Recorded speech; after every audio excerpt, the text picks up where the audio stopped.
A lot of people think there's this big machine behind these movies. It's actually this very intimate process. I'm going to show you how to draw Olaf. Captain Hook. Cusco from The Emperor's New Groove. Simba. Mirabelle from Encanto. We are going to learn how to draw the genie. Since I was young, I just drew all the time. Every little kid draws. We're kind of the ones that just never stopped. I really like starting with the eyes. It's been said, that the eyes are the window to the soul. It doesn't have to be perfect the first time. Okay, I didn't do it right, so I'm gonna erase. I live by my eraser. My biggest supporter was my mom. She's my guardian angel. My work celebrates her. My dream was to become an artist, but I was colorblind. Animation, black pencil, white paper, that I could do. When you're approaching animation, you're not just making drawings. The characters come to life. You don't have to be the best. You are who you are, and that is more than the best. And you can do anything that you want to do. Lots of artists have said, you've got 15,000 bad drawings in you, and the sooner you get them out, the better. Streaming only on Disney+. Hello, everyone. Welcome to Cherry the Geek TV. I'm Joe Vanourney.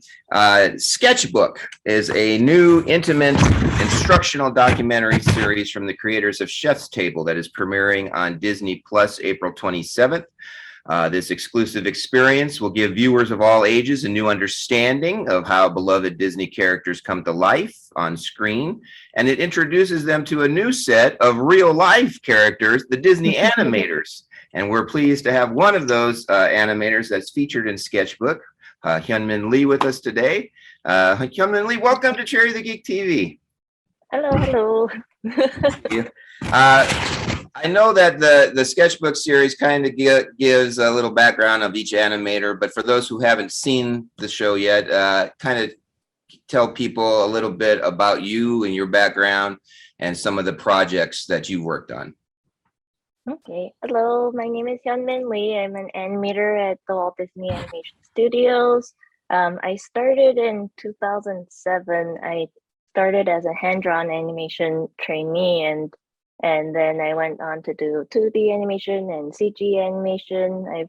I've worked on my first film was Princess and the Frog, and then I did Winnie the Pooh, and then transitioned over to CG while doing Paperman, the short. And so since Wreck-It Ralph, the first one, I've mostly worked on all the features since then, and CG animation. So yeah, so people would know your work: Moana, Zootopia, Frozen. You're a supervisor, animation supervisor on Frozen 2. So you got a great resume with you. What made you want to become an animator? Well, I think as far as I can remember, when I was little, I just loved drawing. I loved watching cartoons, and my mom introduced me to the first Disney feature, which was Robin Hood, and I got to watch a lot of those behind the scenes features that had the 9 Old Men in it, and all these different artists in there, and I think I wasn't even sure what animation was and how excuse me how it was made, but I think I just watched it and I thought, I want to be part of that somehow. I want to be part of that however it works. And so I kept drawing, and then I got very lucky and I got to study animation later in school and got to Disney. So Disney's probably the most iconic of the animation studios. It's been around for almost 100 years. Next year's a 100-year anniversary. When did you kind of mentioned Robin Hood there? When did Disney become on your radar as like a place like you'd want to work? And what was that reaction the first time that when you were hired, like I'm working at the Disney studio? Oh, well, I think Robin Hood definitely started it because I definitely loved all the different cartoons and Saturday morning cartoons and everything that I watched growing up. But once I saw that, I think there's something about the way they moved and all the characters, and they felt so much more real and alive, and I fell in love with them. And then I kept, and that was like a VHS rental. And every time we went back to the VHS store, my mom would say like, okay, do you want to pick another one? And I kept picking Robin Hood again. And at some point she told me that, okay, like I promise you there are others like this one. And so she would pick another Disney feature for me and said like, there's others like this, so why don't you try these first, and then we can watch Robin Hood again if you want to. But I think that started the whole string of watching all the Disney classics and realizing that whatever like had the Disney name on it was something that I associated with like this is my favorite thing, like, and the characters were always so much more alive to me in that. So I think that was always like a dream come true, and to like even watch. And at some point I didn't even think that I could work at Disney. I think growing up I thought I grew up in Korea, and it was so far away from the United States, and all I could think was like, oh, if I could get to Disneyland one time in my life, like that would be like so wonderful. Like that's so as far as I could think when I was little. So when I actually became a Disney animator, I think that was just kind of like a surreal moment. And I think, I mean, it's still wonderful, but definitely the first few weeks of just like entering the building every day, I think I just felt like I was just walking into like a dream, like cloud, like stars everywhere. And I remember the phone call when I got accepted to the trainee program, the talent development program.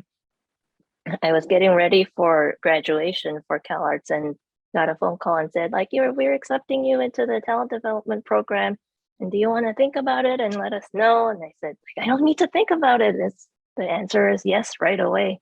So I think it's just one of those amazing things where I had this even vague, not specific dream growing up, but just like yearning for something and somehow getting there.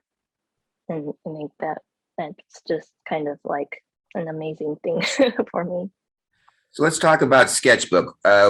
One of the great things when they announced the Disney Plus service, besides the original content that was coming, like the Star Wars series and the new Marvel stuff, one of the things that I was most interested in was the idea that there were going to be these behind the scenes documentary series, both about the theme parks. I think Leslie Iwerks, the Imagineering story, is still one of my favorite things ever on Disney Plus. But now, when they announced Sketchbook, this is also very exciting and intriguing to me. Give people an idea. Tell them about Sketchbook, what it is, who's involved, and what will viewers see when they tune in to these 6 episodes. So Sketchbook is a series that highlights some of the real artists that are actually working in the studio, and it's partially a how-to draw for like each of the characters that we've selected. It's so that you can actually see how we draw it and follow along and learn how to draw these characters. But it's also like a big part, just the celebration of the people, the real people that are behind the feature films and the characters that we create. And I think it's a great way to make everything more relatable and real to the audience, hopefully, in that it's not, these things aren't just like computer generated automatic things. There's like all these different different kinds of people, different stories, and there are all these human beings that just love what we do and love the characters and how much like care we put into those characters and our work. And I think one of the great parts is that there's 6 episodes, and the 6 artists that are highlighted are all like different age groups and different backgrounds. And I think we really wanted to show that like we all kind of had this dream of working at Disney and made it come true, but it doesn't come from like one single path or one single background. It's just like anyone can do it. And it's so it's you're on one of the episodes, Gabby Capilli, the great Eric Goldberg legend, Jin Kim, Samantha Vilfort, Mark Henn, and while you guys are giving your backgrounds, you're also teaching people of all ages how to draw an iconic Disney character. Some of the others are doing Eric Goldberg's drawing the genie from Aladdin. There's young Simba from The Lion King, Mirabelle from Encanto. Who are you? Who's the character that you draw in your episode? In my episode, I'm drawing Olaf from Frozen. He's a character that I was very lucky to be a part of the design process of early on. So Bill Schwab, who was the main character designer, had designed him. And then as the character was developing with the story, he kind of took on a more like younger, childlike, very cute and adorable, like new version of him. And Bill was, I was very gracious enough to like say like, hey, Hyunmin, would you like to like take this new version, this new direction we're heading with the character and kind of play with it? So I got to do like all these exploratory drawings of him as this new character. So I think he always like I always have like a really fond like special spot for him, because I feel like oh, I got to like be part of his like baby days when he was just emerging as a character. So yeah, so I'm drawing Olaf. Cool. And one of the great things about this show too is it celebrates the 2D animation art form. There's been back and forth over the past few decades. 2D's dead. 2D's not coming back. It's all going to be CGI. It's all going to be 3D animation. But then every once in a while, this 2D, there's a resurgence, and people love 2D. There might be a film that underperforms, and that which causes the talk. But then years later, that film that underperformed is a classic, and people look back on that and they're like, oh, we want more films like this. It's my understanding that this series and people working behind the scenes at Disney, they are starting a 2D resurgence. Is this correct? That there's going to be more projects, both film and series, original and legacy characters? Can you kind of tell people some of the background on that and what they can expect here in the upcoming years? Well, I mean, I think it's definitely, when you see the string of feature films that have come out recently, they're CG, so it's easy to think that 2D went away, but 2D actually never really went away in the studio. I think and definitely there's been a lot of legacy projects that are constantly being made in 2D, and I think like for even the CG animators, it all starts with the drawing for most of us. Like a lot of people do thumbnails, and some CG animators actually just like do a full-on 2D pass as their first pass.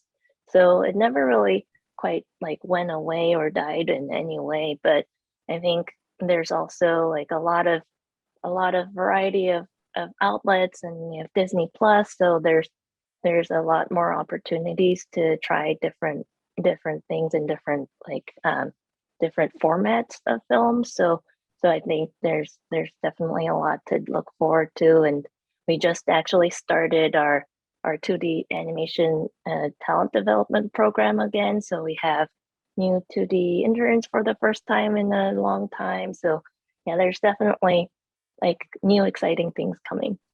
That's exciting. I can't wait to see what's in the pipeline.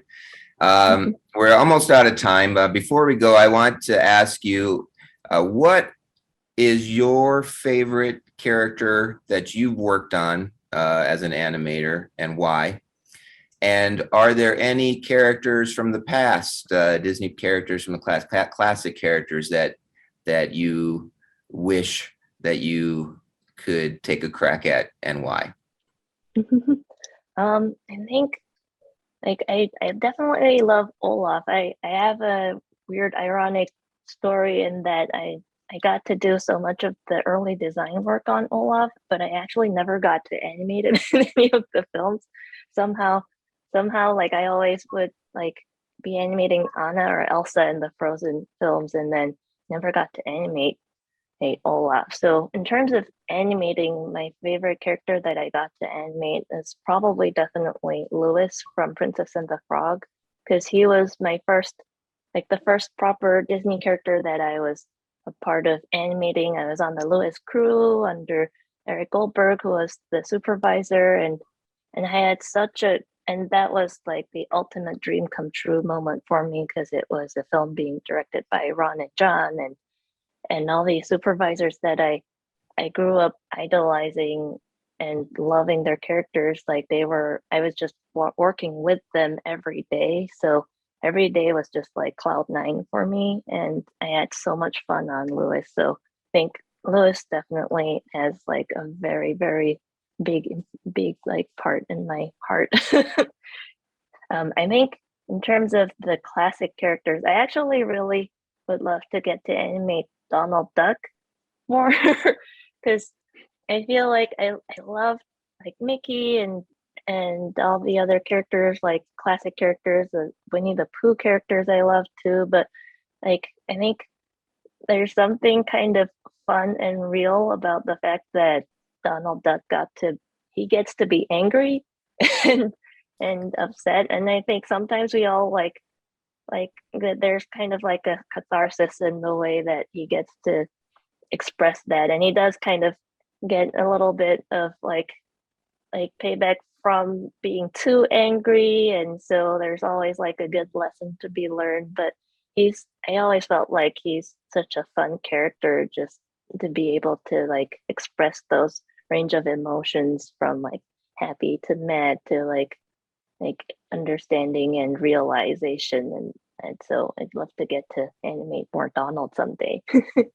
What about Robin Hood? Wouldn't that be something? Oh gosh, yeah, Robin Hood would be Circle. something. He's definitely like I did get to do a bit of work, not so much animating, but there were these animator Christmas ornament collections that we got to be part of.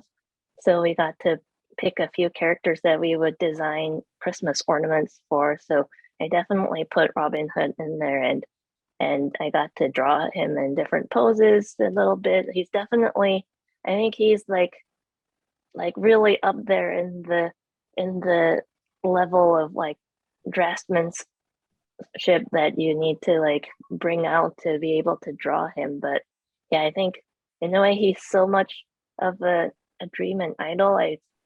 I almost didn't even think of like the fact that like, oh, I guess I could animate him someday. Come full circle. Well, we are sadly out of time. I'm so sad that I could talk about animation all day. Yeah. But it's great talking to you. Disney Plus Sketchbook. All 6 episodes will be dropping on Disney Plus April 27th. Hyun-Min, thank you so much for chatting with us today on Cherry the Geek TV. Oh, thank you, Joe. Bye. Bye-bye.